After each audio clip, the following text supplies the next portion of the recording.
আমরা জুলাই গণঅভ্যুত্থানে দেখেছি তরুণরা কীভাবে দেশের জন্য জীবন দিতে পারে।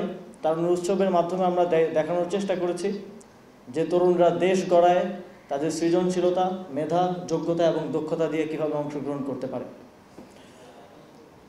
অন্তর্বর্তীকালীন সরকার তারুণ্যের শক্তিকে কাজে লাগাতে চায়।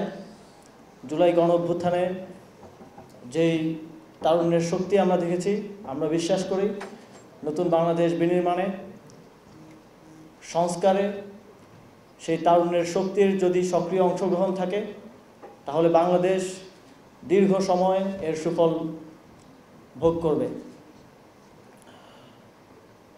নিজেদেরকে দক্ষভাবে গড়ে তোলার মাধ্যমে, যোগ্যতা এবং সৃজনশীলতা দিয়ে এই যেই নতুন বাংলাদেশ বিনির্মাণের কথা আমরা বলছি, সেখানে আপনাদের সক্রিয় অংশগ্রহণ, আপনাদের সহযোগিতা এবং সমর্থন পাবো বলে আশাবাদ ব্যক্ত করছি।